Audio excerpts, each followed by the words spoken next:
2004 Indian Ocean earthquake and tsunami. On the 26th of December 2004, at 7:58 and 53 seconds local time, UTC+7, a major earthquake with a magnitude of 9.2 to 9.3 MW struck with an epicenter off the west coast of northern Sumatra, Indonesia. The undersea megathrust earthquake, known by the scientific community as the Sumatra-Andaman earthquake, was caused by a rupture along the fault between the Burma Plate and the Indian Plate, and reached to Mercalli intensity up to 9 in some areas. A massive tsunami with waves up to 30 meters, 100 feet, high, known as the Boxing Day tsunami after the Boxing Day holiday, or as the Asian tsunami, devastated communities along the surrounding coasts of the Indian Ocean, killing an estimated 227,898 people in 14 countries in one of the deadliest natural disasters in recorded history. The direct results caused major disruptions to living conditions and commerce in coastal provinces of surrounded countries, including Aceh, Indonesia, Sri Lanka, Tamil Nadu, India, and Khao-Lak, Thailand. Banda Aceh reported the largest number of deaths. It is the deadliest natural disaster of the 21st century, and the worst tsunami disaster in history. It is also the worst natural disaster in the history of Indonesia, Sri Lanka, and Thailand. It was the most powerful earthquake ever recorded in Asia, the most powerful earthquake in the 21st century, and at least the third most powerful earthquake ever recorded in the world since modern seismography began in 1900. It had the longest fault rupture ever observed, between 1,200 kilometers to 1,300 kilometers, 720 miles to 780 miles, and had the longest duration of faulting ever observed, at least 10 minutes. It caused the planet to vibrate as much as 10 millimeters, 0.4 in, and also remotely triggered earthquakes as far away as Alaska. Its epicenter was between Simeulue and mainland Sumatra. The plight of the affected people and countries prompted a worldwide humanitarian response, with donations totaling more than $14 billion, equivalent to $23 billion in 2023 currency. Earthquake. The 2004 Indian Ocean earthquake was initially documented as having a moment magnitude of 8.8. The United States Geological Survey has its estimate of 9.1. Hiro Kanamori of the California Institute of Technology estimates that MW 9.2 is best representative of the earthquake's size. However, more recent studies estimate the magnitude to be MW 9.3. A 2016 study estimated the magnitude to be MW 9.25, while a 2021 study revised its 2007 estimate of MW 9.1 to a new magnitude of MW 9.2. The hypocenter of the main earthquake was approximately 160 kilometers, 100 miles, off the western coast of northern Sumatra, in the Indian Ocean just north of Simeulue Island at a depth of 30 kilometers, 19 miles, below mean sea level, initially reported as 10 kilometers or 6.2 miles. The northern section of the Sunda megathrust ruptured over a length of 1,300 kilometers, 810 miles. The earthquake, followed by the tsunami, was felt in Bangladesh, India, Malaysia, Myanmar, Thailand, Sri Lanka and the Maldives. Splay faults, or secondary pop-up faults, caused long, narrow parts of the seafloor to pop up in seconds. This quickly elevated the height and increased the speed of waves, destroying the nearby Indonesian town of Lanka. Indonesia lies between the Pacific Ring of Fire along the northeastern islands adjacent to New Guinea, and the Alpide belt that runs along the south and west from Sumatra, Java, Bali, Flores to Timor. The 2002 Sumatra earthquake is believed to have been a foreshock, preceding the main event by over 2 years. Historical comparisons. Great earthquakes, such as the 2004 Indian Ocean earthquake, are associated with megathrust events in subduction zones.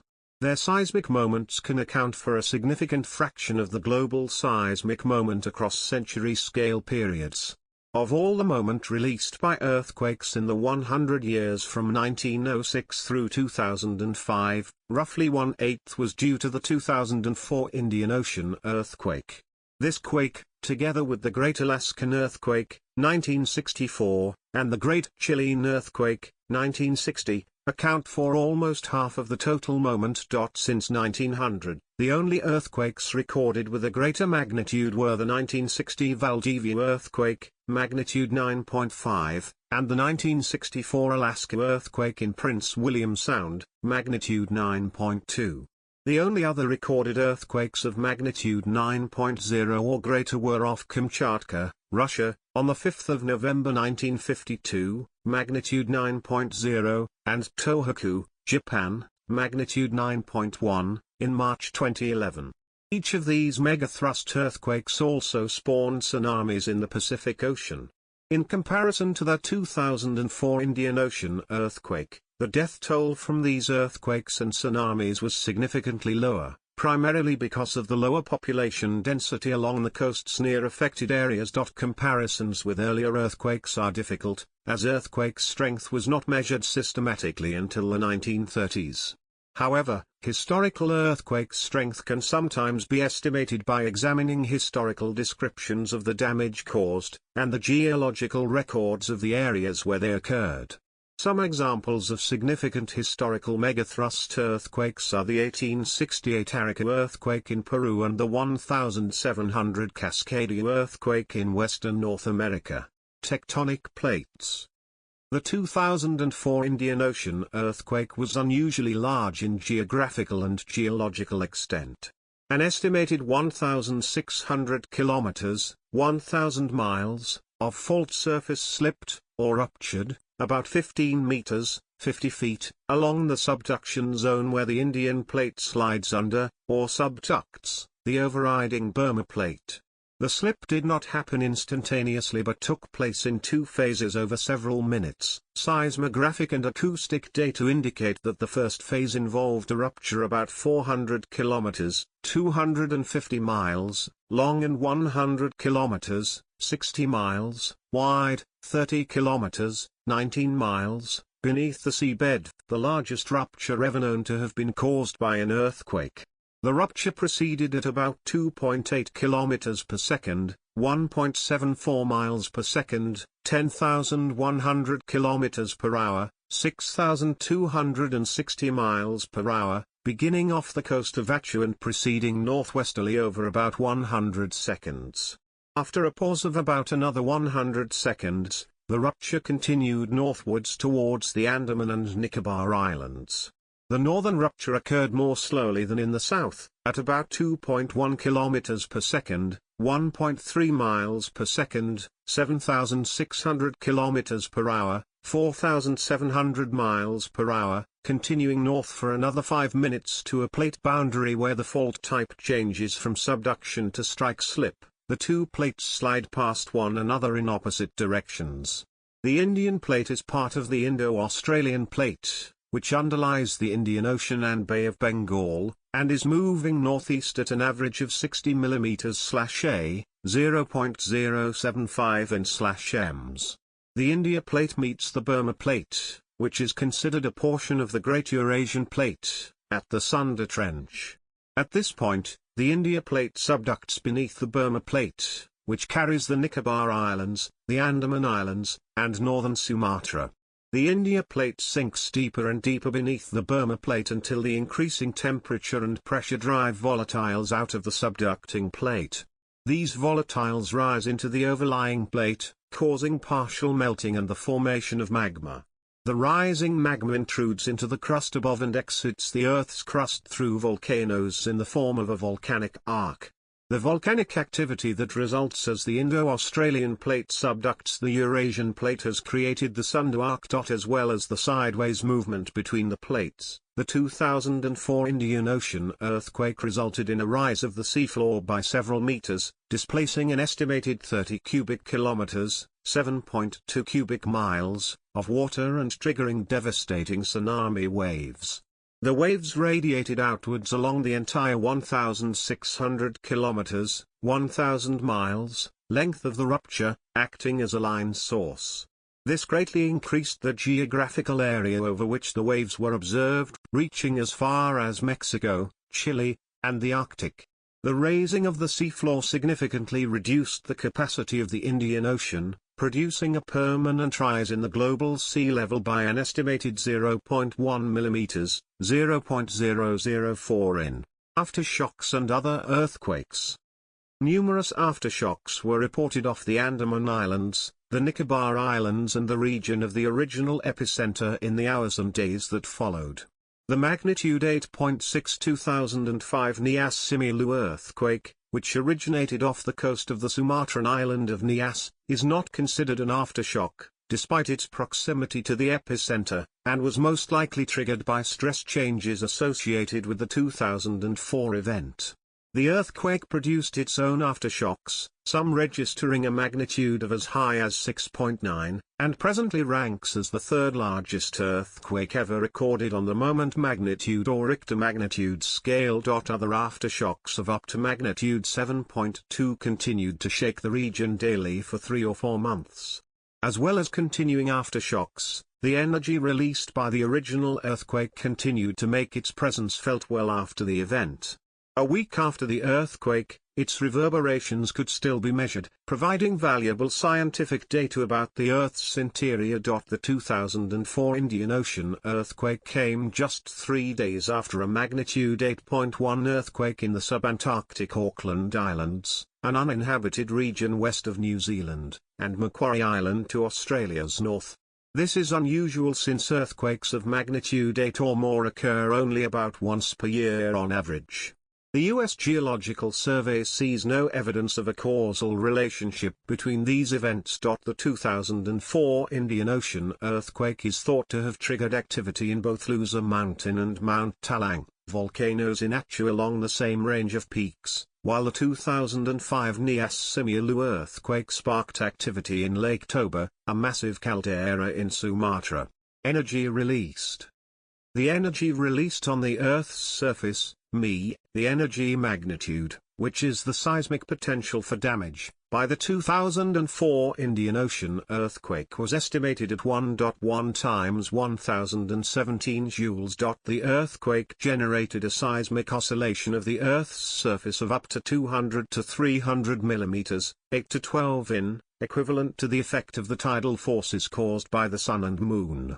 The seismic waves of the earthquake were felt across the planet, as far away as the U.S. state of Oklahoma, where vertical movements of 3 mm, 0.12 in, were recorded. By February 2005, the earthquake's effects were still detectable as a 20 m, 0.02 mm, 0.0008 in, complex harmonic oscillation of the Earth's surface, which gradually diminished and merged with the incessant free oscillation of the Earth more than 4 months after the earthquake. Because of its enormous energy release and shallow rupture depth, the earthquake generated remarkable seismic ground motions around the globe, particularly due to huge Rayleigh surface elastic waves that exceeded 10 mm, 0.4 in vertical amplitude everywhere on Earth. The record section plot displays vertical displacements of the Earth's surface recorded by seismometers from the IRIS/USGS Global Seismographic Network plotted with respect to time, since the earthquake initiation, on the horizontal axis, and vertical displacements of the Earth on the vertical axis. Note the 1 cm scale bar at the bottom for scale. The seismograms are arranged vertically by distance from the epicenter in degrees.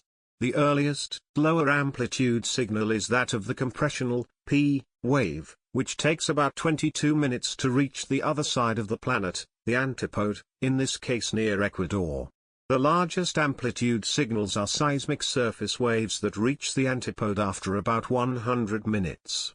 The surface waves can be clearly seen to reinforce near the antipode, with the closest seismic stations in Ecuador, and to subsequently encircle the planet to return to the epicentral region after about 200 minutes. A major aftershock, magnitude 7.1, can be seen at the closest stations starting just after the 200-minute mark. The aftershock would be considered a major earthquake under ordinary circumstances but is dwarfed by the main shock. The shift of mass and the massive release of energy slightly altered the Earth's rotation. Weeks after the earthquake, theoretical models suggested the earthquake shortened the length of a day by 2.68 microseconds, due to a decrease in the oblateness of the Earth. It also caused the Earth to minutely wobble on its axis by up to 25 millimeters, 1 in the direction of 145 degrees east longitude, or perhaps by up to 50 or 60 millimeters, 2.0 or 2.4 in. Because of tidal effects of the Moon, the length of a day increases at an average of 15 microseconds per year, so any rotational change due to the earthquake will be lost quickly. Similarly, the natural Chandler wobble of the Earth, which in some cases can be up to 15 meters, 50 feet, eventually offset the minor wobble produced by the earthquake. There was 10 meters, 33 feet, movement laterally and 4 to 5 meters, 13 to 16 feet, vertically along the fault line. Early speculation was that some of the smaller islands southwest of Sumatra, which is on the Burma Plate, the southern regions are on the Sunda Plate, might have moved southwest by up to 36 meters, 120 feet, but more accurate data released more than a month after the earthquake found the movement to be about 0.2 meters, 8 in. Since movement was vertical as well as lateral, some coastal areas may have been moved to below sea level. The Andaman and Nicobar Islands appear to have shifted southwest by around 1.25 meters, 4 feet 1 in, and to have sunk by 1 meter, 3 feet 3 in. In February 2005, the Royal Navy vessel HMS Scott surveyed the seabed around the earthquake zone, which varies in depth between 1,000 and 5,000 meters, 550 and 2,730 fathoms, 3,300 and 16,400 feet. The survey, conducted using a high-resolution, multi-beam sonar system, revealed that the earthquake had made a considerable impact on the topography of the seabed. 1,500-meter high, 5,000 feet, thrust ridges created by previous geologic activity along the fault had collapsed, generating landslides several kilometers wide. One such landslide consisted of a single block of rock some 100 meters, 330 feet, high and 2 kilometers, 1.2 miles, long. The momentum of the water displaced by tectonic uplift had also dragged massive slabs of rock, each weighing millions of tons, as far as 10 kilometers, 6 miles, across the seabed. An oceanic trench several kilometers wide was exposed in the earthquake zone. The Topex/Poseidon and Jason-1 satellites happened to pass over the tsunami as it was crossing the ocean. These satellites carry radars that measure precisely the height of the water surface. Anomalies in the order of 500 millimeters, 20 in, were measured. Measurements from these satellites may prove invaluable for the understanding of the earthquake and tsunami. Unlike data from tide gauges installed on shores, measurements obtained in the middle of the ocean can be used for computing the parameters of the source earthquake without having to compensate for the complex ways in which proximity to the coast changes the size and shape of a wave. Assessment of potential earthquakes in the future. Before the 2004 quake, there were 3 arguments against a large earthquake occurring in the Sumatra region. After the quake, it was considered that earthquake hazard risk would need to be reassessed for regions previously thought to have low risk based on these criteria. The subducting plate at the location of the 2004 quake is older and more dense. Before the 2004 earthquake, it was thought that only the subduction of young and buoyant crust could produce giant earthquakes. Slow plate motion. Previously it was thought that the convergence rate had to be fast. Before the 2004 quake, it was thought that giant earthquakes only occurred in regions without back-arc basins. Tsunami. The sudden vertical rise of the seabed by several meters during the earthquake displaced massive volumes of water, resulting in a tsunami that struck the coasts of the Indian Ocean. A tsunami that causes damage far away from its source is sometimes called a tilde tsunami and is much more likely to be produced by the vertical motion of the seabed than by horizontal motion. The tsunami, like all the others, behaved differently in deep water than in shallow water. In deep ocean water, tsunami waves form only a low, broad hump, barely noticeable and harmless, which generally travels at the high speed of 500 to 1000 km per hour, 310 to 620 miles per hour. In shallow water near coastlines, a tsunami slows down to only tens of kilometers per hour but, in doing so, forms large destructive waves. Scientists investigating the damage in Aceh found evidence that the wave reached a height of 24 meters, 80 feet, when coming ashore along large stretches of the coastline, rising to 30 meters, 100 feet, in some areas when traveling inland.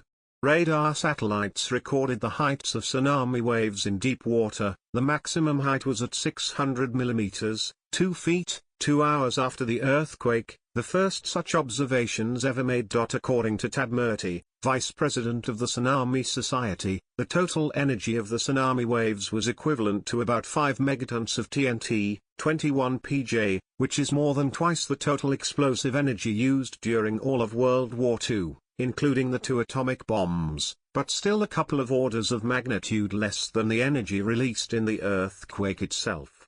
In many places, the waves reached as far as 2 kilometers, 1.2 miles, inland. Because the 1,600 kilometers, 1,000 miles, fault affected by the earthquake was in a nearly north-south orientation, the greatest strength of the tsunami waves was in an east-west direction. Bangladesh, which lies at the northern end of the Bay of Bengal, had few casualties despite being a low-lying country relatively near the epicenter. It also benefited from the fact that the earthquake proceeded more slowly in the northern rupture zone, greatly reducing the energy of the water displacements in that region. Coasts that have a landmass between them and the tsunami's location of origin are usually safe. However, tsunami waves can sometimes diffract around such landmasses. Thus, the state of Kerala was hit by the tsunami despite being on the western coast of India, and the western coast of Sri Lanka suffered substantial impacts. Distance alone was no guarantee of safety, as Somalia was hit harder than Bangladesh despite being much farther away. Because of the distances involved, the tsunami took anywhere from 15 minutes to 7 hours to reach the coastlines. The northern regions of the Indonesian island of Sumatra were hit quickly, while Sri Lanka and the east coast of India were hit roughly 90 minutes to 2 hours later.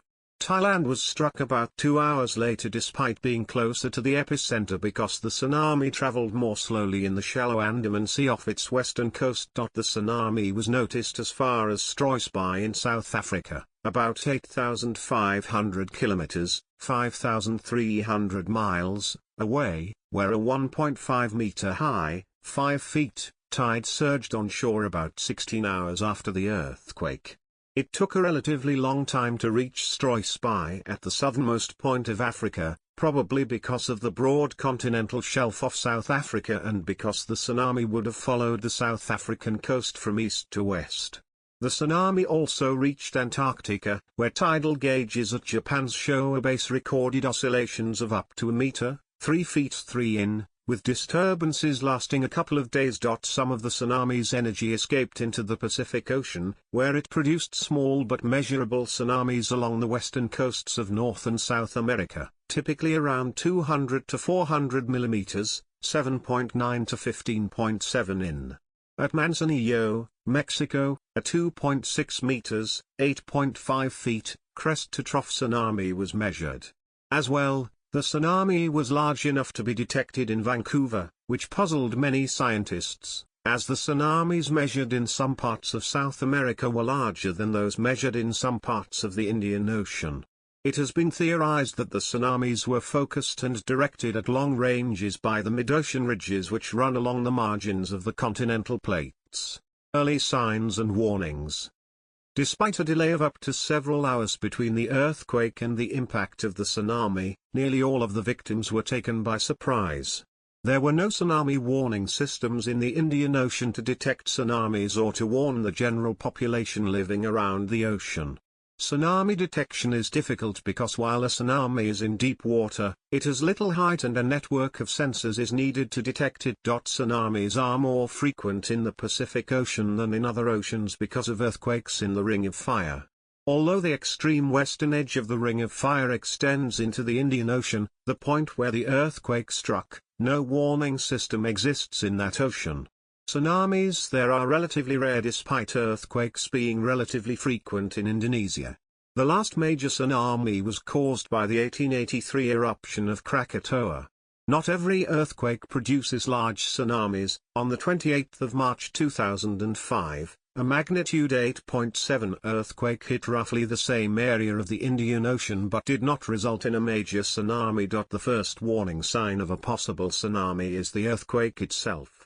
However, tsunamis can strike thousands of kilometers away where the earthquake is felt only weakly or not at all.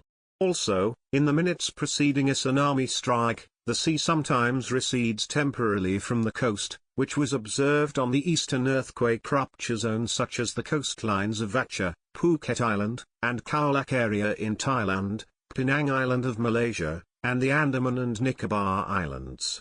This rare sight reportedly induced people, especially children, to visit the coast to investigate and collect stranded fish on as much as 2.5 kilometers, 1.6 miles, of exposed beach, with fatal results. However, not all tsunamis cause this disappearing sea effect. In some cases, there are no warning signs at all. The sea will suddenly swell without retreating, surprising many people and giving them little time to flee. One of the few coastal areas to evacuate ahead of the tsunami was on the Indonesian island of Simeulue, close to the epicenter. Island folklore recounted an earthquake and tsunami in 1907, and the islanders fled to inland hills after the initial shaking and before the tsunami struck. These tales and oral folklore from previous generations may have helped the survival of the inhabitants. On Macau Beach in North Phuket City, Thailand, a 10-year-old British tourist named Tilly Smith had studied tsunamis in geography at school and recognized the warning signs of the receding ocean and frothing bubbles. She and her parents warned others on the beach, which was evacuated safely. John Croston, a biology teacher from Scotland, also recognized the signs at Carmela Bay north of Phuket, taking a busload of vacationers and locals to safety on higher ground. Anthropologists had initially expected the Aboriginal population of the Andaman Islands to be badly affected by the tsunami and even feared the already depopulated Onge tribe could have been wiped out. Many of the Aboriginal tribes evacuated and suffered fewer casualties, however. Oral traditions developed from previous earthquakes helped the Aboriginal tribes escape the tsunami. For example, the folklore of the Onges talks of huge shaking of ground followed by high wall of water. Almost all of the Onge people seemed to have survived the tsunami. Indonesia. Aceh. The tsunami devastated the coastline of Aceh province, about 20 minutes after the earthquake. Banda Aceh, the closest major city, suffered severe casualties. The sea receded and exposed the seabed, prompting locals to collect stranded fish and explore the area. Local eyewitnesses described 3 large waves, with the first wave rising gently to the foundation of the buildings, followed minutes later by a sudden withdrawal of the sea near the port of Aloud. This was succeeded by the appearance of 2 large black-colored steep waves which then traveled inland into the capital city as a large turbulent bore. Eyewitnesses described the tsunami as a black giant, mountain and a wall of water. Video footage revealed torrents of black water, surging by windows of a 2-story residential area situated about 3.2 kilometers, 2.0 miles, inland. Additionally, amateur footage recorded in the middle of the city captured an approaching black surge flowing down the city streets, full of debris, inundating them. The level of destruction was extreme on the northwestern areas of the city, immediately inland of the aquaculture ponds, and directly facing the Indian Ocean. The tsunami height was reduced from 12 meters, 39 feet, at Aloud to 6 meters, 20 feet, a further 8 kilometers, 5.0 miles, to the northeast. The inundation was observed to extend 3 to 4 kilometers, 1.9 to 2.5 miles, inland throughout the city. Within 2 to 3 kilometers, 1.2 to 1.9 miles, of the shoreline, houses, except for strongly built reinforced concrete ones with brick walls, which seemed to have been partially damaged by the earthquake before the tsunami attack, were swept away or destroyed by the tsunami. The area toward the sea was wiped clean of nearly every structure, while closer to the river, dense construction in a commercial district showed the effects of severe flooding. The flow depth at the city was just at the level of the second floor, and there were large amounts of debris piled along the streets and in the ground floor storefronts. In the seaside section of Yalilu, the flow depths were over 9 meters, 30 feet. Footage showed evidence of backflowing of the Aceh River, carrying debris and people from destroyed villages at the coast and transporting them up to 40 kilometers, 25 miles, inland. A group of small islands, Vai, Breuer, Nasi, Tunam, Bunta, Lumpat, and Bati lie just north of the capital city. The tsunami reached a run-up of 10 to 20 meters, 33 to 66 feet, on the western shorelines of Breuer Island and Nasi Island. Coastal villages were destroyed by the waves. On the island of Pulau Vai, strong surges were experienced in the port of Sabang, yet there was little damage with reported run-up values of 3 to 5 meters, 9.8 to 16.4 feet, most likely due to the island being sheltered from the direct attack by the islands to the southwest. Lanka is a small coastal community about 13 kilometers, 8.1 miles, southwest of Banda Aceh, located on a flat coastal plain in between two rainforest-covered hills, overlooking a large bay and famous for its large swathe of white sandy beach and surfing activities. The locals reported 10 to 12 waves, with the second and third being the highest and most destructive. Interviews with the locals revealed that the sea temporarily receded and exposed coral reefs. In the distant horizon, gigantic black waves about 30 meters, 98 feet, high made explosion-like sounds as they broke and approached the shore. The first wave came rapidly landward from the southwest as a turbulent bore about 0.5 to 2.5 meters, 1.6 to 8.2 feet, high.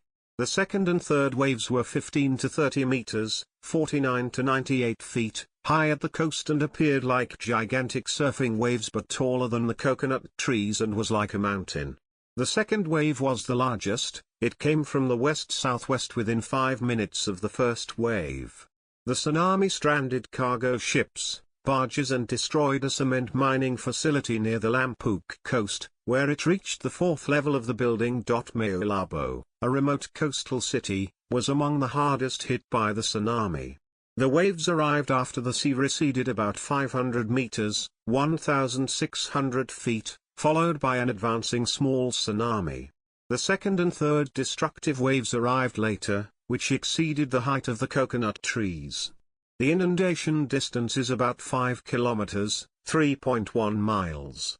Other towns on Aceh's west coast hit by the disaster included Lupang, Lahok Ruit, Lamno, Patek, Kalang, and Tunam. Affected or destroyed towns on the region's north and east coast were Pidi Regency, Samalanga, Panti Raja, and Lok Samawe. The high fatality rate in the area was mainly due to lack of preparation of the community towards a tsunami and limited knowledge and education among the population regarding the natural phenomenon. Helicopter surveys revealed entire settlements virtually destroyed, with destruction extending miles inland. Only a few mosques remained standing. The greatest run-up height of the tsunami was measured at a hill between Lanka and Lupang, on the western coast of the northern tip of Sumatra, near Banda Aceh, and reached 51 meters, 167 feet. The tsunami heights in Sumatra: 15 to 30 meters, 49 to 98 feet, on the west coast of Aceh 6 to 12 meters, 20 to 39 feet, on the Banda Aceh coast 6 meters, 20 feet, on the Kruen Raya coast 5 meters, 16 feet, on the Sigli coast 3 to 6 meters, 9.8 to 19.7 feet, on the north coast of Vai Island directly facing the tsunami source 3 meters, 9.8 feet, on the opposite side of the coast of Vai Island facing the tsunami. Sri Lanka. The island country of Sri Lanka, located about 1,700 kilometers, 1,100 miles, from Sumatra, was ravaged by the tsunami around 2 hours after the earthquake. The tsunami first struck the eastern coastline and subsequently refracted around the southern point of Sri Lanka, Dondra Head. The refracted tsunami waves then inundated the southwestern part of Sri Lanka after some of its energy was reflected from impact with the Maldives. In Sri Lanka, the civilian casualties were second only to those in Indonesia, with approximately 35,000 killed. The eastern shores of Sri Lanka were the hardest hit since it faced the epicenter of the earthquake, while the southwestern shores were hit later, but the death toll was just as severe. The southwestern shores are a hotspot for tourists and fishing. The degradation of the natural environment in Sri Lanka contributed to the high death tolls. Approximately 90,000 buildings and many wooden houses were destroyed. The tsunami arrived on the island as a small brown-orange colored flood. Moments later, the ocean floor was exposed as much as 1 kilometer, 0.62 miles, in places, which was followed by massive second and third waves. Amateur video recorded at the city of Gala showed a large deluge flooding the city, carrying debris and sweeping away people, while in the coastal resort town of Bayawula, the tsunami appeared as a huge brown-orange colored ball which reached the first level of a hotel, causing destruction and taking people unaware. Other videos recorded showed that the tsunami appeared like a flood raging inland. The construction of sea walls and breakwaters reduced the power of waves at some locations. The largest run-up measured was at 12.5 meters, 41 feet, with inundation distance of 390 to 1,500 meters, 1,280 to 4,920 feet, in Yala. In Hambantota, run-ups measured 11 meters, 36 feet, with the greatest inundation distance of 2 kilometers, 1.2 miles. Run-up measurements along the Sri Lankan coasts are at 2.4 to 4.11 meters, 7 feet 10 in, 13 feet 6 in. Waves measured on the east coast ranged from 4.5 to 9 meters, 15 to 30 feet, at Potterville to Batticaloa at 2.6 to 5 meters, 8 feet 6 in, 16 feet 5 in. In the northeast around Trincomalee and 4 to 5 meters, 13 to 16 feet, in the west coast from Moratuwa to Ambalangoda. Sri Lanka Tsunami Heights Survey, 9 meters, 30 feet, at Kogala. 6 meters, 20 feet, at Gala Port. 4.8 meters, 16 feet, around the Gala coast. 8.7 meters, 29 feet, at Nonagama. 4.9 meters, 16 feet, at Weligama. 4 meters, 13 feet, at Dodundawa. 4.7 meters, 15 feet, at Ambalangoda. 4.7 meters, 15 feet, at Hikaduwa Fishery Harbour. 10 meters, 33 feet, at Kahawa.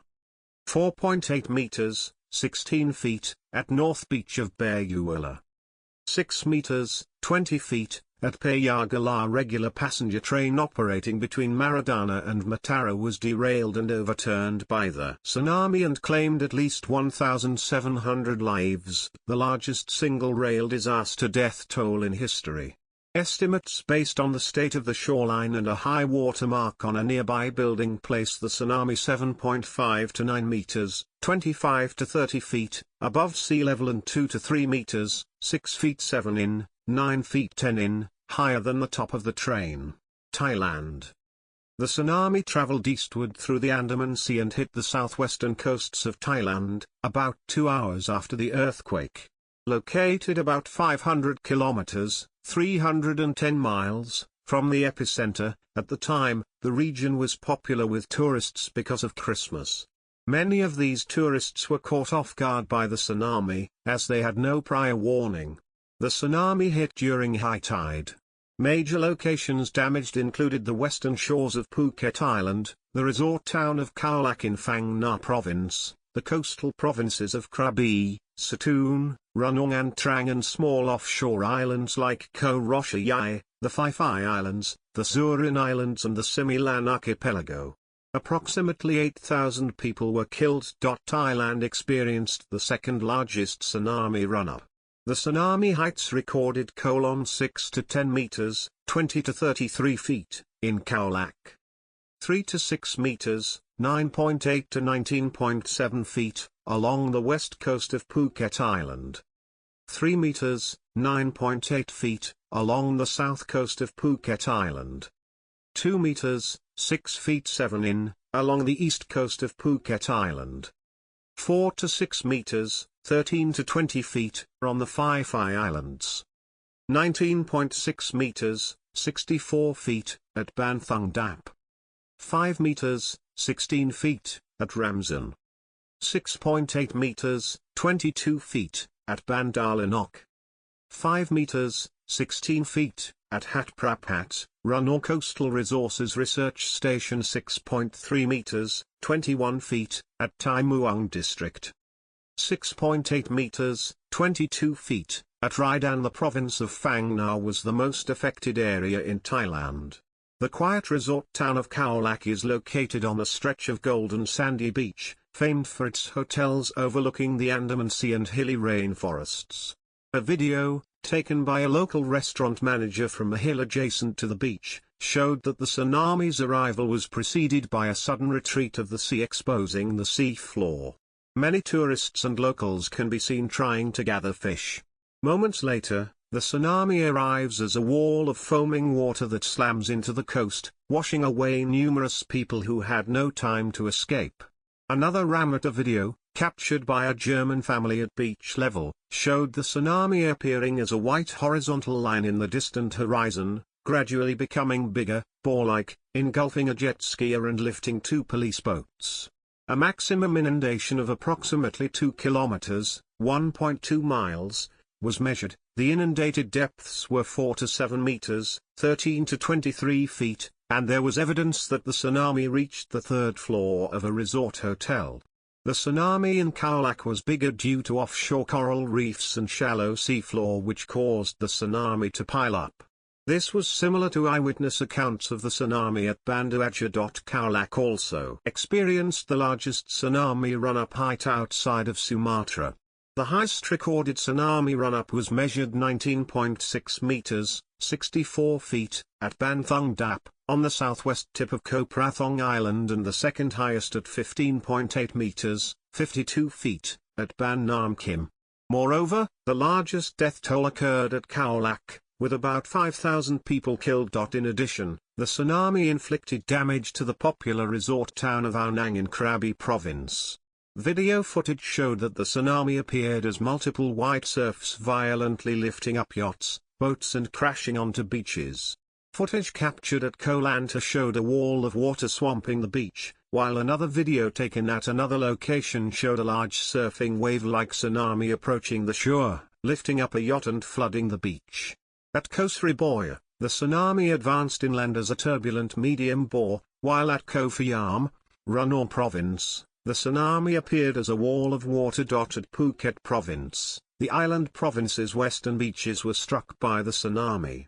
At Patong Beach, a popular tourist destination, the tsunami first arrived as a small flood, which swept away cars and surprised people. About 10 minutes later, the sea receded for a while before the tsunami arrived again as a large wall of water looming over the skyline and flooding the coast. Another video from Carmela Beach showed the tsunami flooding the ground floor of a restaurant, sweeping away an elderly couple. On Karen Beach, Carmela Beach, and Kata Beach, the tsunami came in like a surging flood inland, carrying people and cars. On some locations, a coastal road was built which was higher than the shore, protecting a hotel which was behind it. On the east coast of Phuket Island, the tsunami height was about 2 meters. In one river mouth, many boats were damaged. The tsunami moved counterclockwise around Phuket Island, as was the case at Okushiri Island in the 1993 Hokkaido earthquake. According to interviews, the second wave was the largest. The tsunami heights were 5 to 6 meters, 16 to 20 feet, and the inundated depth was about 2 meters, 6.6 feet. The tsunami surprised many tourists at Koh Roshayai, where it flooded the resorts. About 250 people perished directly in the tsunami. The Phi Phi Islands are a group of small islands that were affected by the tsunami. The North Bay of Phi Phi Don Island opens to the northwest in the direction of the tsunami. The measured tsunami height on this beach was 5.8 meters, 19 feet. According to eyewitness accounts, the tsunami came from the north and south. The ground level was about 2 meters above sea level, where there were many cottages and hotels. The South Bay opens to the southeast and faces in the opposite direction from the tsunami. Furthermore, Phi Phi Low Island shields the port of Phi Phi Don Island. The measured tsunami height was 4.6 meters, 15 feet, in the port. Amateur camcorder footage taken by Israeli tourists showed the tsunami advancing inland suddenly as a small flood, gradually becoming more powerful and engulfing the whole beach and resort, with the tsunami carrying a yacht out to sea. Moreover, the tsunami was detected by scuba divers around offshore islands like the Similan Islands and the Zurin Islands. The divers reported being caught in a violent, swirling current suddenly while underwater. Local camcorder footage showed the tsunami surging inland and flooding camping equipment at the Similan Islands while the tsunami caught tourists unaware at the Zurin Islands, and dragging them out towards the sea. India. The tsunami reached the states of Andhra Pradesh and Tamil Nadu along the southeastern coastline of the Indian mainland about 2 hours after the earthquake. At the same time, it arrived in the state of Kerala, on the southwestern coast. There were 2 to 5 tsunamis that coincided with the local high tide in some areas. The tsunami run-up height measured in mainland India by Ministry of Home Affairs includes 3.4 meters, 11 feet, at Kerala, inundation distance of 0.5 to 1.5 kilometers, 0.31 to 0.93 miles, with 250 kilometers, 160 miles, of coastline affected. 4.5 meters, 15 feet, at the southern coastline of Tamil Nadu, inundation distance of 0.2 to 2 kilometers, 0.12 to 1.24 miles, with 100 kilometers, 62 miles, of coastline affected. 5 meters, 16 feet, at the eastern coastline of Tamil Nadu facing tsunami source, inundation distance of 0.4 to 1.5 kilometers, 0.25 to 0.93 miles, with 800 kilometers, 500 miles, of coastline affected. 4 meters, 13 feet, at Pondicherry, inundation distance of 0.2 to 2 kilometers, 0.12 to 1.24 miles, with 25 kilometers, 16 miles, of coastline affected. 2.2 meters, 7.2 feet, at Andhra Pradesh, inundation distance of 0.2 to 1 kilometer, 0.12 to 0.62 miles, with 985 kilometers, 612 miles, of coastline affected along the coast of Tamil Nadu. The 13 kilometers, 8.1 miles, Marina Beach in Chennai was battered by the tsunami which swept across the beach taking morning walkers unaware. Amateur video recorded taken at a resort beach showed the tsunami arriving as a large wall of water as it approached the coast and flooding it as it advanced inland.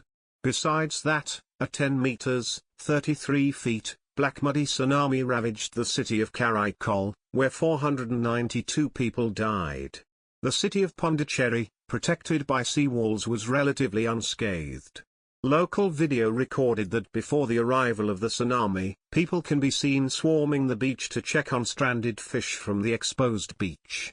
Furthermore, at the coastal town of Kanyakumari, the seabed was exposed briefly before a large wall of water can be seen on the horizon and subsequently flooding the town.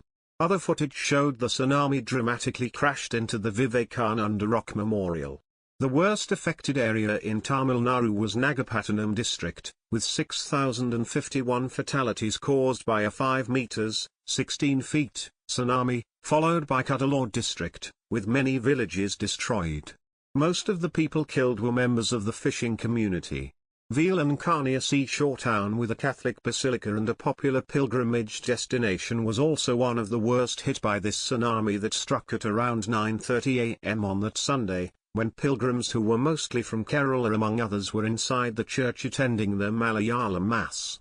The rising sea water did not enter the shrine, but the receding waters swept away hundreds of pilgrims who were on the beach. The shrine's compound, nearby villages, hundreds of shops, homes and pilgrims were washed away into the sea. About 600 pilgrims died. Rescue teams extricated more than 400 bodies from the sand and rocks in the vicinity, and large number of unidentified bodies were buried in mass graves. The state of Kerala experienced tsunami-related damage in 3 southern densely populated districts, Ernakulam, Alappuzha, and Kollam, due to diffraction of the waves around Sri Lanka. The southernmost district of Thiruvananthapuram, however, escaped damage, possibly due to the wide turn of the diffracted waves at the peninsula tip. Major damage occurred in 2 narrow strips of land bound on the west by the Arabian Sea and on the east by the Kerala backwaters. The waves receded before the first tsunami, with the highest fatality reported from the densely populated Alappad Panchayat, including the villages of Cherry Ashikal and Ashikal, at Kollam district, caused by a 4 meters, 13 feet, tsunami. A video recorded by locals showed the tsunami flooding the beach and villages, causing despair amongst the villagers. Many villages in the state of Andhra Pradesh were destroyed. In the Krishna district, the tsunami created havoc in main Jainapudi and on Makailapattanam beach. The most affected was Prakasam district, recording 35 deaths, with maximum damage at Singrakkonda. Given the enormous power of the tsunami, the fishing industry suffered the greatest. Moreover, the cost of damage in the transport sector was reported in the tens of thousands. The tsunami run-up was only 1.6 meters, 5.2 feet, in areas in the state of Tamil Nadu shielded by the island of Sri Lanka, but was 4 to 5 meters, 13 to 16 feet, in coastal districts such as Nagapattinam in Tamil Nadu directly across from Sumatra. On the western coast, the run-up elevations were 4.5 meters, 15 feet, at Kanyakumari district in Tamil Nadu and 3.4 meters, 11 feet, each at Kollam and Ernakulam districts in Kerala. The time between the waves ranged from about 15 minutes to 90 minutes. The tsunami varied in height from 2 meters, 6.6 feet, to 10 meters, 33 feet, based on survivors' accounts. The tsunami traveled 2.5 kilometers, 1.6 miles, at its maximum inland at Karaikal, Puducherry. The inundation distance varied between 1,006 to 500 meters, 3,301 to 1,640 feet, in most areas, except at river mouths, where it was more than 1 kilometer, 0.62 miles. Areas with dense coconut groves or mangroves had much smaller inundation distances, and those with river mouths or backwaters saw larger inundation distances. Presence of seawalls at the Kerala and Tamil Nadu coasts reduced the impact of the waves.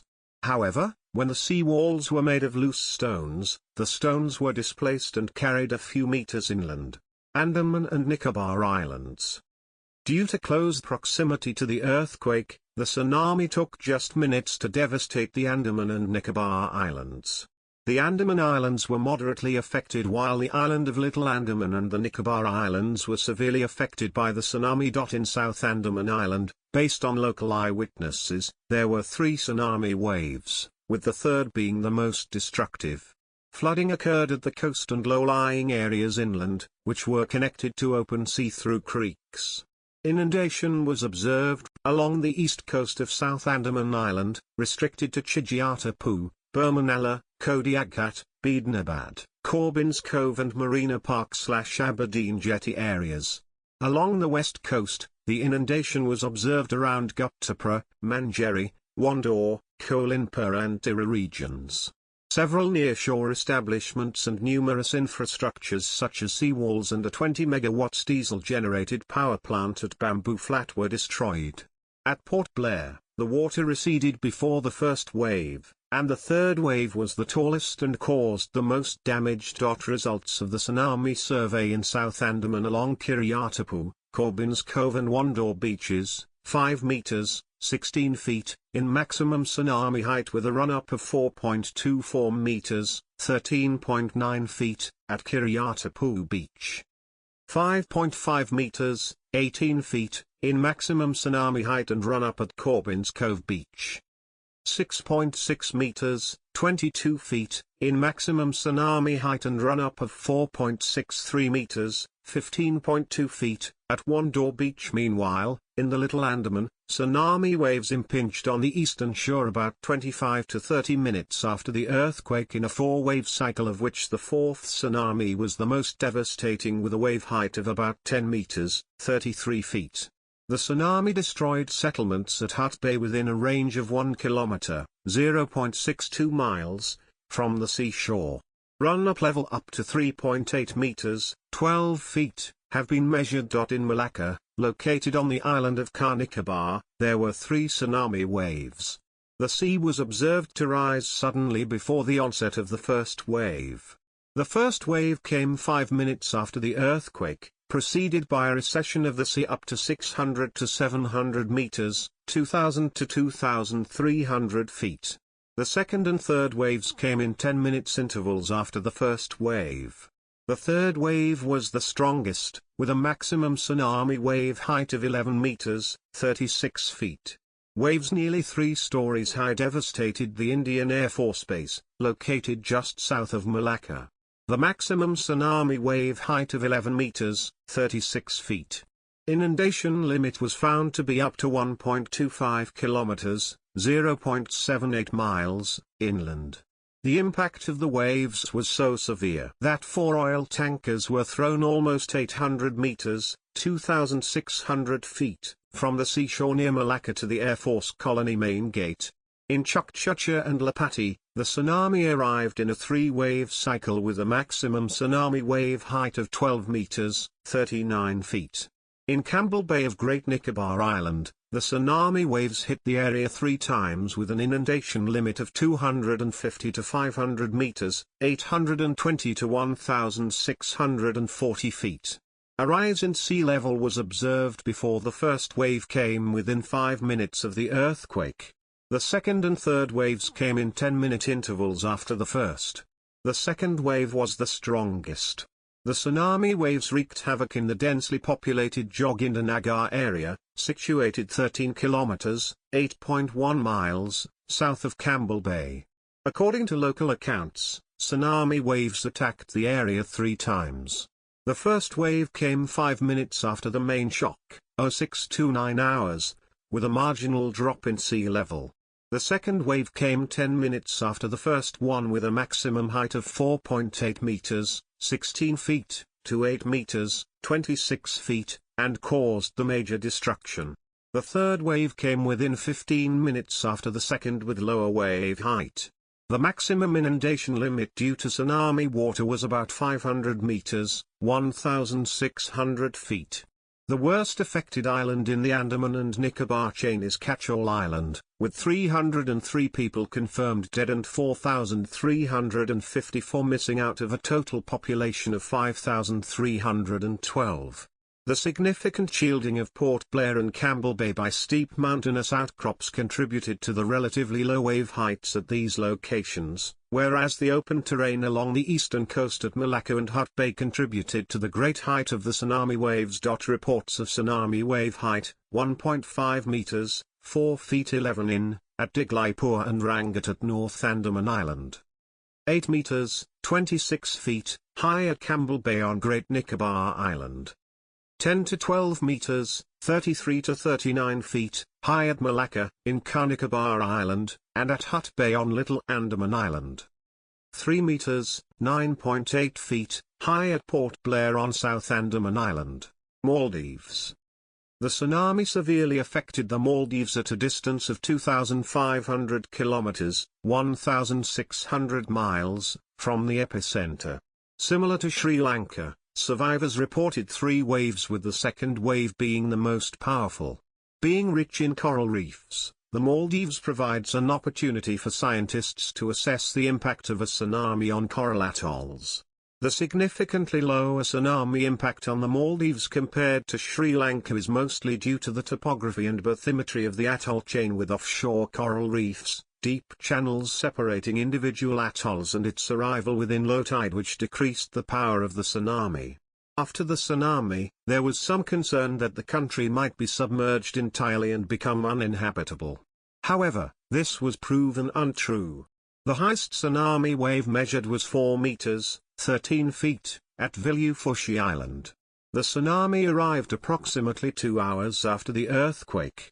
The greatest tsunami inundation occurred at North Male Atoll, Male Island at 250 meters, 820 feet, along the streets. Local footage recorded showed the tsunami flooding the streets up to knee level in town, while another video taken at the beach showed the tsunami slowly flooding and gradually surging inland. The Maldives tsunami wave analysis, 1.3 to 2.4 meters, 4 feet 3 in, 7 feet 10 in, at North Male Atoll, Male Island.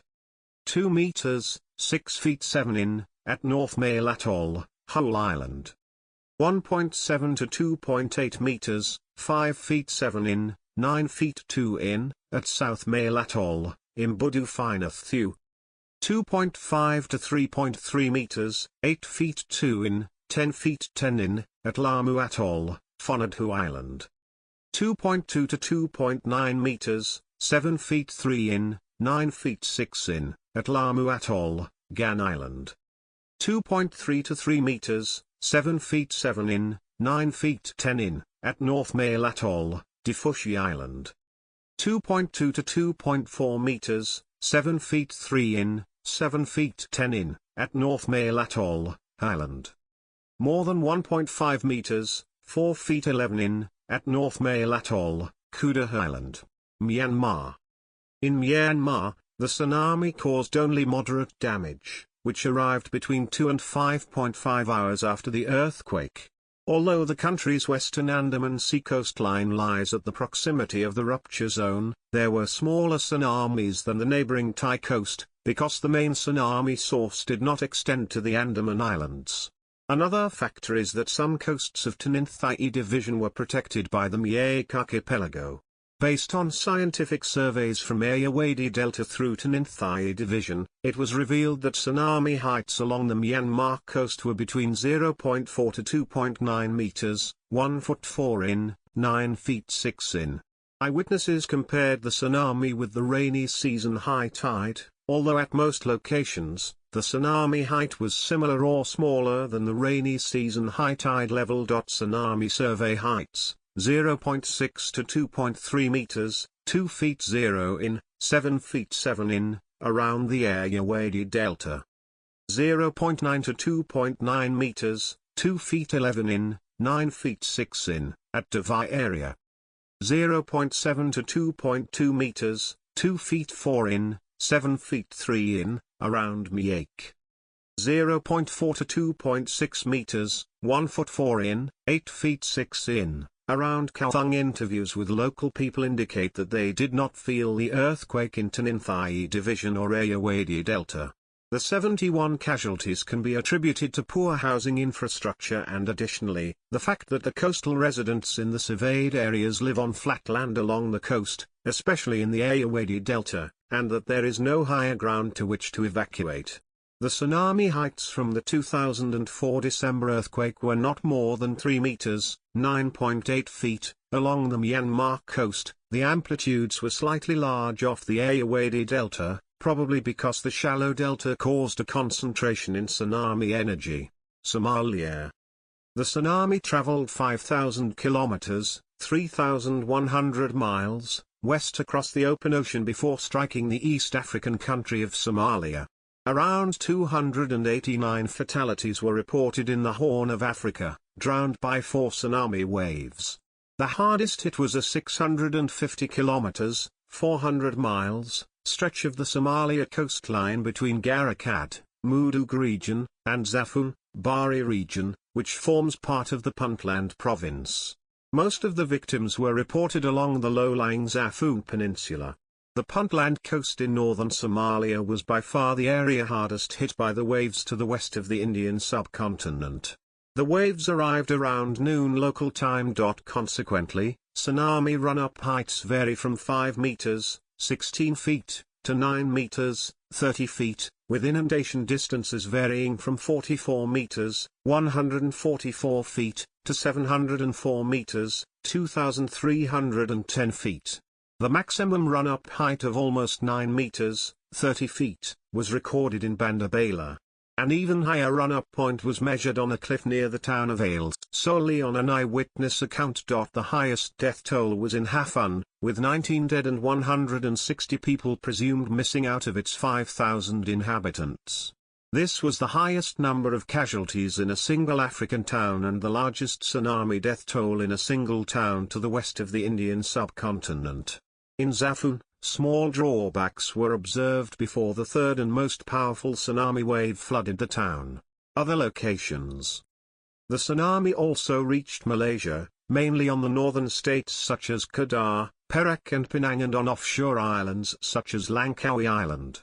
Peninsular Malaysia was shielded by the full force of the tsunami due to the protection offered by the island of Sumatra, which lies just off the western coast. Bangladesh escaped major damage and deaths because the water displaced by the strike-slip fault was relatively little on the northern section of the rupture zone, which ruptured slowly.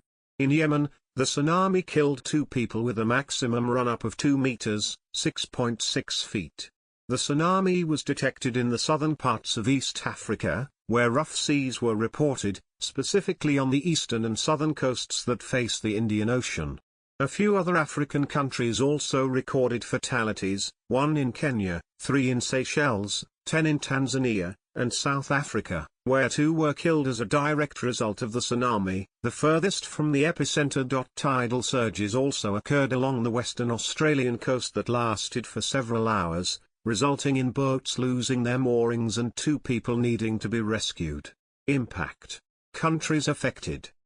According to the final report of the Tsunami Evaluation Coalition, a total of 227,898 people died. Another common total, as given by the UN Office of the Special Envoy for Tsunami Recovery, is 229,866 dead. Measured in lives lost, this is one of the 10 worst earthquakes in recorded history, as well as the single worst tsunami in history. Indonesia was the worst affected area, with most death toll estimates at around 170,000. The death toll for Indonesia alone may be as high as 172,761 lives. An initial report by Siti Fadila Supari, the Indonesian Minister of Health at the time, estimated the death total to be as high as 220,000 in Indonesia alone, giving a total of 280,000 fatalities. However, the estimated number of dead and missing in Indonesia were later reduced by over 50,000. In their report, the Tsunami Evaluation Coalition stated, "It should be remembered that all such data are subject to error, as data on missing persons especially are not always as good as one might wish." A much higher number of deaths has been suggested for Myanmar based on reports from Thailand. The tsunami caused severe damage and deaths as far as the east coast of Africa, with the furthest recorded fatality directly attributed to the tsunami at Roy-Els, close to Cape Town, 8,000 kilometers, 5,000 miles, from the epicenter. Relief agencies reported that 1/3 of the dead appeared to be children. This was a result of the high proportion of children in the populations of many of the affected regions and because children were the least able to resist being overcome by the surging waters. Oxfam went on to report that as many as 4 times more women than men were killed in some regions because they were waiting on the beach for the fishers to return and looking after their children in the houses. States of emergency were declared in Sri Lanka, Indonesia, and the Maldives. The United Nations estimated at the outset that the relief operation would be the costliest in human history. Then UN Secretary-General Kofi Annan stated that reconstruction would probably take between 5 and 10 years. Governments and non-governmental organizations feared that the final death toll might double as a result of diseases, prompting a massive humanitarian response. In addition to a large number of local residents, up to 9,000 foreign tourists, mostly Europeans, enjoying the peak holiday travel season were among the dead or missing. especially people from the Nordic countries. Sweden was the European country most severely affected both in absolute numbers, and by a wide margin when considered in relation to the country's population, with a death toll of 543. Germany was close behind with 539 identified victims. This table refers only to countries directly affected by the tsunami, not to countries whose citizens were affected while overseas. B includes those reported under confirmed. If no separate estimates are available, the number in this column is the same as reported under confirmed. C does not include approximately 19,000 missing people initially declared by Tamil Tiger authorities from regions under their control. D data includes at least 2,464 foreigners. E does not include South African citizens who died outside of South Africa, for example, tourists in Thailand. Environmental impact. Beyond the heavy toll on human lives, the Indian Ocean earthquake caused an enormous environmental impact that affected the region for many years. Severe damage was inflicted on ecosystems such as mangroves, coral reefs, forests, coastal wetlands, vegetation, sand dunes and rock formations, animal and plant biodiversity and groundwater. Also, the spread of solid and liquid waste and industrial chemicals, water pollution and the destruction of sewage collectors and treatment plants threatened the environment even further. The environmental impact took a long time and significant resources to assess. The main effect was caused by poisoning of the freshwater supplies and of the soil by saltwater infiltration and a deposit of a salt layer over arable land. In the Maldives, 16 to 17 coral reef atolls that were overcome by sea waves are without fresh water and could be rendered uninhabitable for decades. Uncountable wells that served communities were invaded by sea, sand, and earth, and aquifers were invaded through porous rock. On the island's east coast, the tsunami contaminated wells on which many villagers relied for drinking water. The Colombo-based International Water Management Institute monitored the effects of salt water and concluded that the wells recovered to pre-tsunami drinking water quality 1.5 years after the event. The IME developed protocols for cleaning wells contaminated by salt water. These were subsequently officially endorsed by the World Health Organization as part of its series of emergency guidelines. Salted over soil becomes sterile, and it is difficult and costly to restore for agriculture. It also causes the death of plants and important soil microorganisms. Thousands of rice, mango, and banana plantations in Sri Lanka were destroyed almost entirely and will take years to recover. In addition to other forms of aid, the Australian government sent ecological experts to help develop strategies for reef monitoring and rehabilitation of marine environments and coral reefs in the Maldives, Seychelles and other areas. Scientists had developed significant ecological expertise from work with the Great Barrier Reef, in Australia's northeastern waters. In response to the unprecedented situation, the United Nations Environment Programme, UNEP, worked with governments in the region to determine the severity of the ecological impact and how to address it. UNEP established an emergency fund, set up a task force to respond to requests for assistance from countries affected by the tsunami, and was able to mobilize and distribute approximately $9.3 million for environmental recovery and disaster risk reduction between 2004 and 2007. Funding came from other international agencies and from countries including Finland, Norway, Spain, Sweden and the United Kingdom. Evidence suggested that the presence of mangroves in coastal areas had provided some protection, when compared to areas that had been cleared for aquaculture or development. As a result, mangrove restoration became a focus of a number of projects, with varied success. Such approaches to ecosystem-based disaster risk reduction appear to be most successful when local communities are closely involved as stakeholders throughout the process, and when careful attention is paid to the physical conditions of chosen sites to ensure that mangroves can thrive there. Economic impact. The level of damage to the economy resulting from the tsunami depends on the scale examined. While the overall impact on the national economies was minor, local economies were devastated. The two main occupations affected by the tsunami were fishing and tourism. Some economists believe that damage to the affected national economies will be minor because losses in the tourism and fishing industries are a relatively small percentage of the GDP. However, others caution that damage to infrastructure is an overriding factor. In some areas, drinking water supplies and farm fields may have been contaminated for years by salt water from the ocean. The impact on coastal fishing communities and the people living there, some of the poorest in the region, has been devastating, with high losses of income earners as well as boats and fishing gear.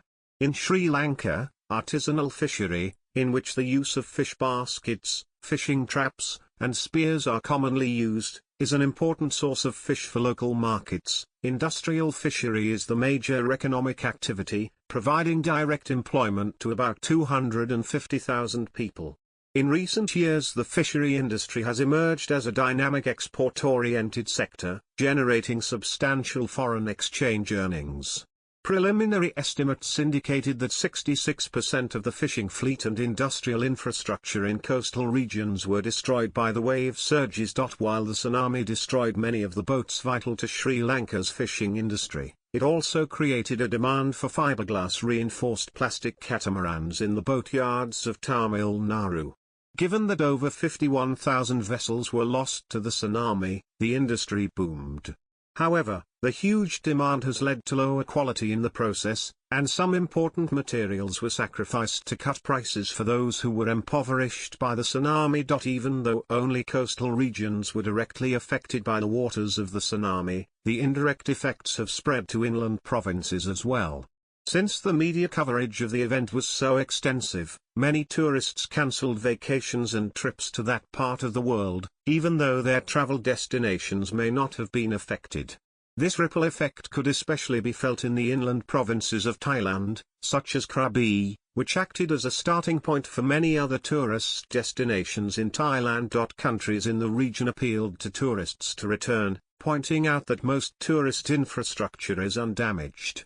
However, tourists were reluctant to do so for psychological reasons. Even beach resorts in parts of Thailand which were untouched by the tsunami were hit by cancellations. Both the earthquake and the tsunami may have affected shipping in the Malacca Straits, which separate Malaysia and the Indonesian island of Sumatra, by changing the depth of the seabed and by disturbing navigational buoys and old shipwrecks.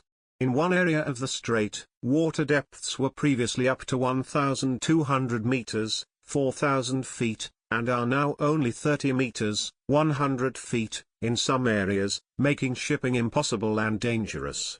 These problems also made the delivery of relief aid more challenging.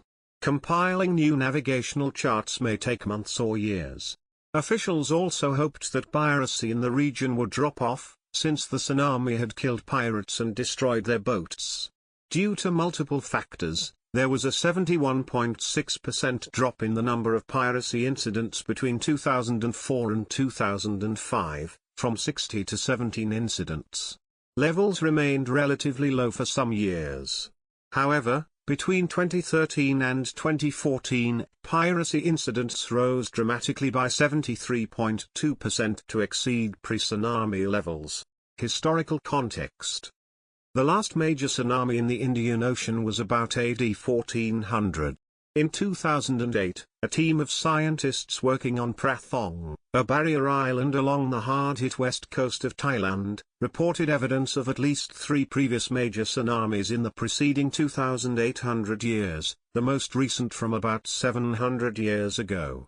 A second team found similar evidence of previous tsunamis in Aceh, a province at the northern tip of Sumatra. Radiocarbon dating of bark fragments in the soil below the second sand layer led the scientists to estimate that the most recent predecessor to the 2004 tsunami probably occurred between AD 1300 and 1450. The 2004 earthquake and tsunami combined is the world's deadliest natural disaster since the 1976 Tangshan earthquake.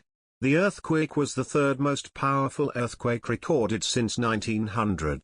The deadliest known earthquake in history occurred in 1556 in Shanxi, China, with an estimated death toll of 830,000, though figures from this period may not be as reliable. Before 2004, the tsunami created in both Indian and Pacific Ocean waters by the 1883 eruption of Krakatoa, thought to have resulted in anywhere from 36,000 to 120,000 deaths, had probably been the deadliest in the region.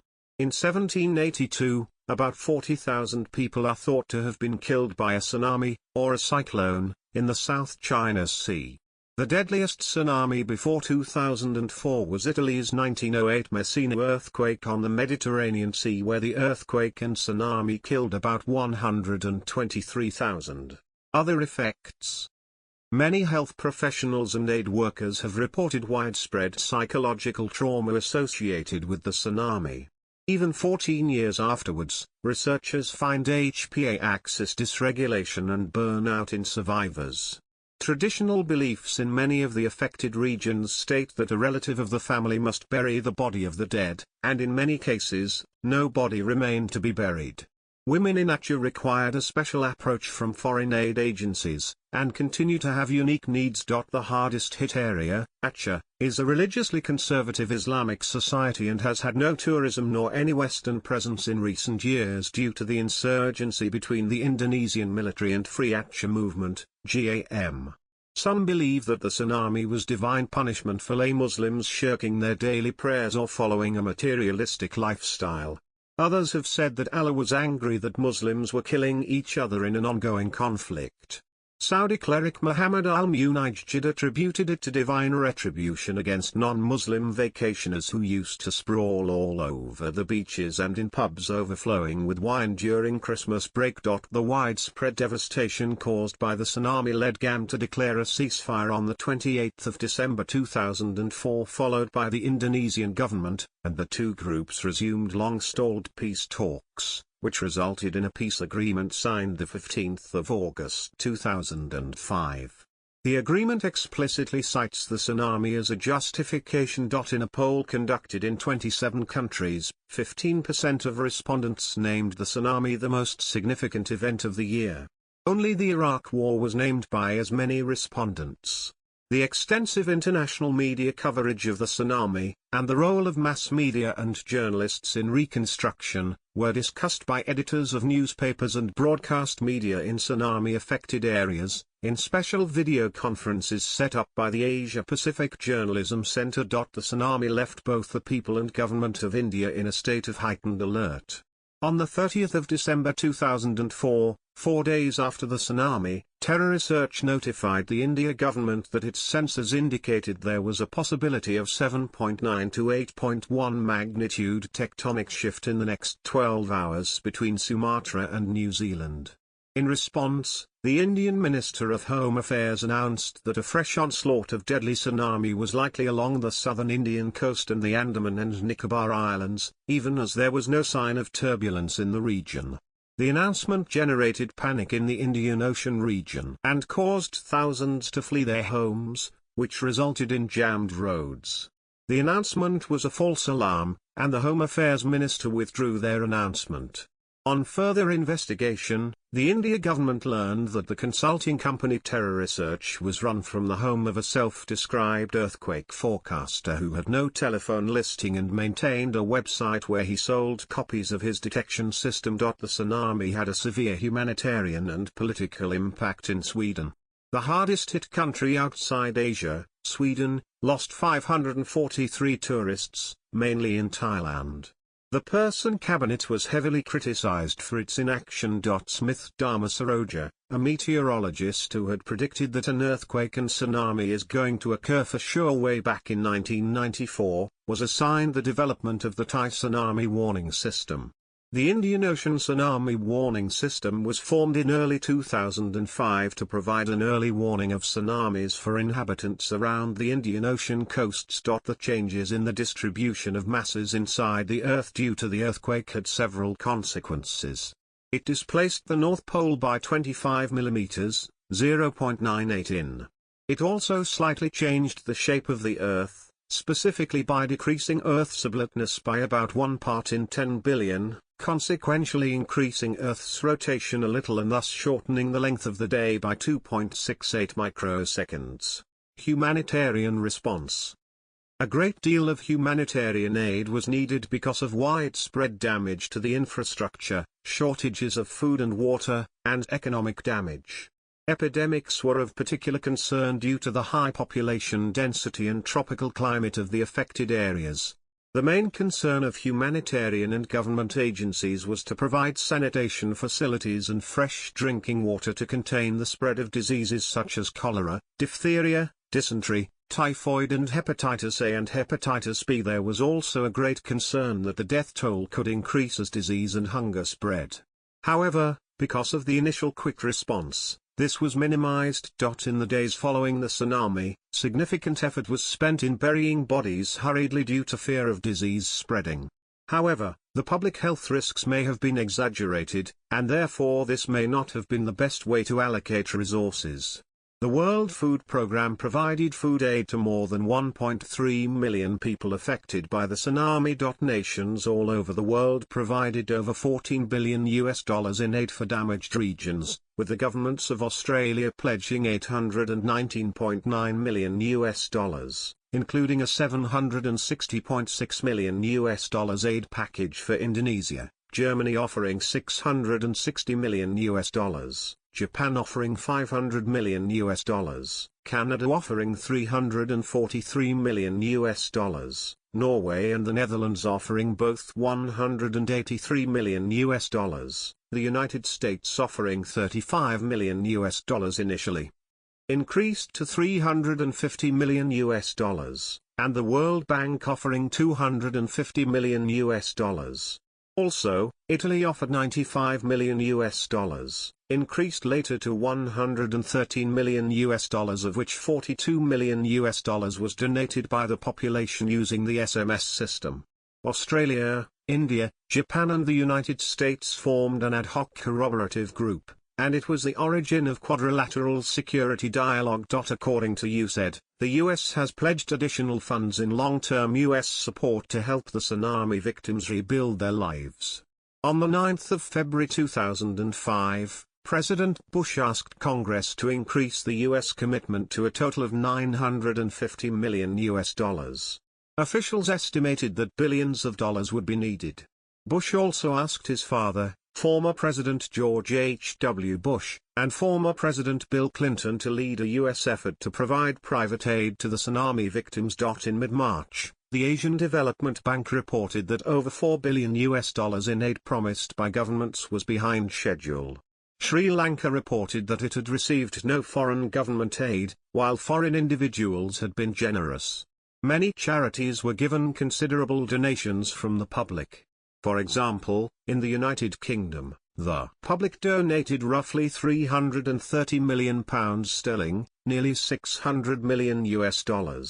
This considerably outweighed the allocation by the government to disaster relief and reconstruction of £75 million and came to an average of about £5.50, $10, donated by every citizen. In August 2006, 15 local aid staff working on post-tsunami rebuilding were found executed in northeast Sri Lanka after heavy fighting between government troops and the Tamil Tiger rebels, the main umbrella body for aid agencies in the country said.